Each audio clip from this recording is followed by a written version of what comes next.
आदमियों को हमेशा यही सिखाया जाता है कि स्ट्रांग बनो, फीलिंग्स मत दिखाओ या शेयर मत करो, रोना मर्दों का काम नहीं है। पर क्या आपको पता है जब आप इमोशंस या फीलिंग्स को दबाते हो तो वो इलनेस बनकर शरीर के बाहर निकलती है। तो दोस्तों आज हम बात करेंगे मेंस मिड लाइफ क्राइसिस की, जो हर तीसरे आदमी को अंदर ही अंदर तोड़ रही है, पर कोई भी इसके बारे में खुलकर बात नहीं करना चाहता है। नमस्कार दोस्तों, स्वागत है आपका मेरे चैनल सेहत और सोच में। मैं प्रीति, नेचुरोपैथ एंड डाइटिशियन, और आज इस वीडियो के लिए आपकी लाइफ कोच।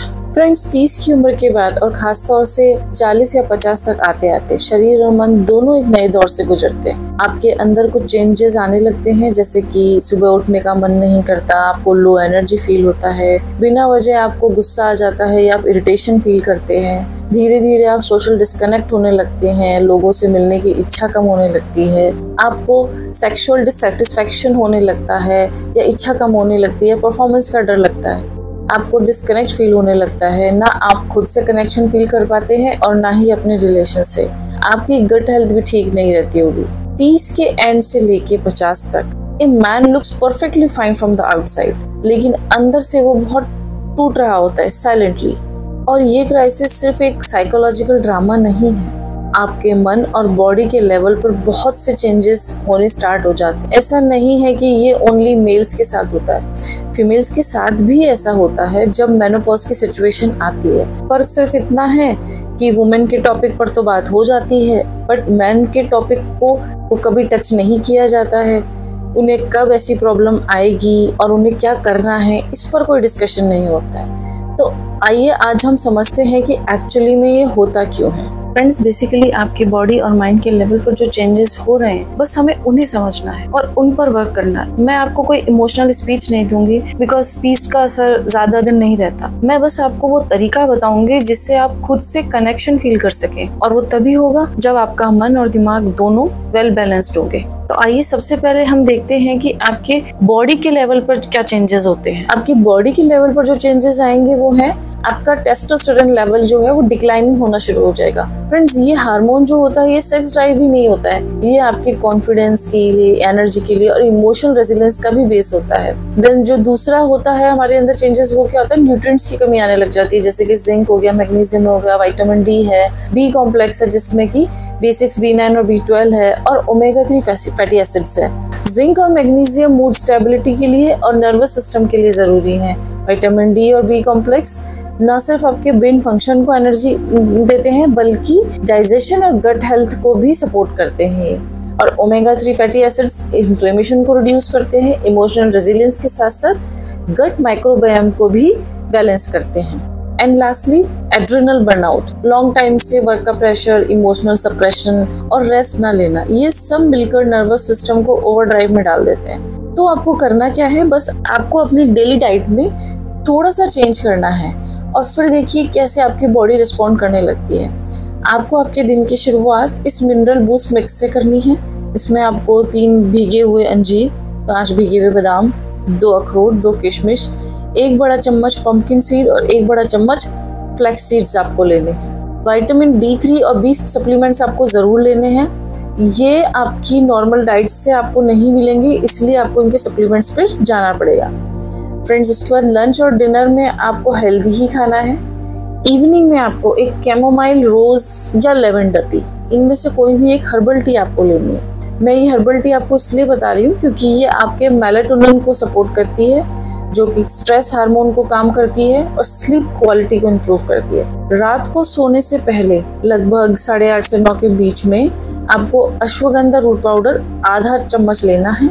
गुनगुने पानी से भी ले सकते हो या दूध से भी लेना है। फ्रेंड्स, ये हर्ब जो है वो आपके टेस्टोस्टेरोन हेल्थ को, स्ट्रेस को और नींद की क्वालिटी को बेहतर बनाएगी। फ्रेंड्स, आजकल लोग शिलाजीत भी लेते हैं, बट मैं आपको बता दूं कि शिलाजीत कोई हर्ब नहीं है, ये एक रसायन है, जो एक मिनरल रिच सब्सटेंस है जो कि पहाड़ों की चट्टानों से नेचुरली निकलता है। बट इस स्टेज पर हर किसी के लिए ये सेफ नहीं है, खासकर अगर कोई हाई BP, एंजाइटी या हार्ट रिलेटेड प्रॉब्लम से गुजर रहा है तो शिलाजीत बिल्कुल भी सेफ नहीं है। इसीलिए मैं यहाँ आपको ओनली अश्वगंधा ही रिकमेंड कर रही हूँ। तो फ्रेंड्स, ये तो बात हुई आपकी बॉडी की हीलिंग। अब हम बात करते हैं माइंड की हीलिंग। मिड लाइफ क्राइसिस सिर्फ बॉडी का मैटर नहीं है, ये एक इमोशनल एंड आइडेंटिटी शिफ्ट भी है।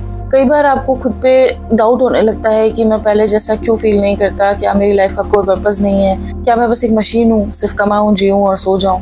और ये सब थॉट जब बार बार आते हैं तो माइंड एक लो वाइब्रेशन में चला जाता है, जहाँ ना मोटिवेशन होता है, ना क्लैरिटी होती है, ना कनेक्शन होता है। लेकिन इसका सॉल्यूशन भी वही है, कनेक्शन को वापस लाना। और सबसे पहले आपको अपने आप से कनेक्शन स्टार्ट करना है। हर दिन सिर्फ 10 मिनट अपने साथ बैठिए, बिना फोन के, बिना काम के, बिना डिस्ट्रैक्शन। जस्ट से breathe and ask yourself why I am here. दूसरा, अपने इमोशंस को लिखना शुरू कीजिए। मैं लिखने के लिए इसलिए आपको बोल रही हूँ क्योंकि लिखना ज्यादा आसान है बजाय किसी से शेयर करने। अगर आप शेयर कर सकते हैं तो ये तो बहुत ही अच्छी बात है, लेकिन अगर कोई नहीं है तो आपको लगता है कि आप नहीं शेयर कर सकते हैं, तो आप इमोशंस को लिखना शुरू कीजिए ताकि वो बाहर निकले। और इसका सबसे अच्छा तरीका, आप जर्नलिंग स्टार्ट कीजिए। आपके सप्रेस्ड इमोशंस सरफेस पर आते हैं, उससे आपको क्लैरिटी मिलती है और माइंड हीलिंग ऑटोमेटिकली स्टार्ट हो जाती है।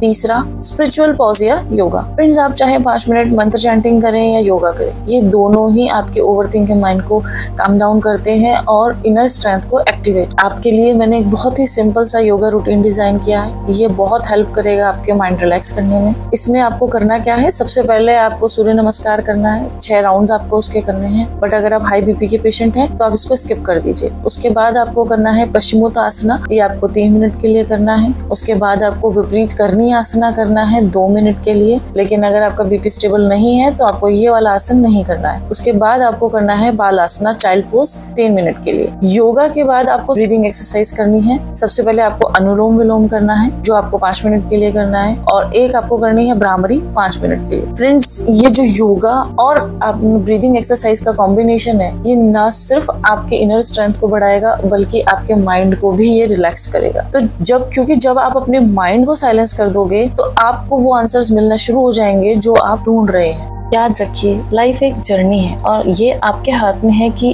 आप इस सफर को कैसे जीना चाहते। जो चीजें आपके कंट्रोल में नहीं है उन्हें छोड़ना सीखिए, अपने ऊपर ध्यान दीजिए, अपने अंदर के कनेक्शन को दोबारा पाइए। चाहे आपका पूरा दिन कितना भी हेक्टिक क्यों ना हो, बस 20 मिनट सिर्फ खुद के लिए निकालिए। शोर के बीच एक एकांत का कोना ढूंढिए जहाँ आप, सिर्फ आप, आज से ही सिर्फ खुद को ठीक करने का नहीं, समझने का भी इरादा कीजिए। और देखना, धीरे धीरे क्लैरिटी, कॉन्फिडेंस और कामनेस वापस आने लगेगी। ना जरूरत पड़ेगी किसी वैलिडेशन की, ना किसी अप्रूवल की, बस एक नया आप जो रूटेड है, साइलेंट है और स्ट्रॉन्ग भी। और लास्ट में फ्रेंड्स, अगर आप इस वीडियो से किसी भी लेवल पर कनेक्ट हुए हैं तो प्लीज इसे अपने फ्रेंड, ब्रदर, सन या पापा के साथ शेयर जरूर करें। और अंत में, अगली मुलाकात तक के लिए stay healthy, stay natural and let be food your medicine.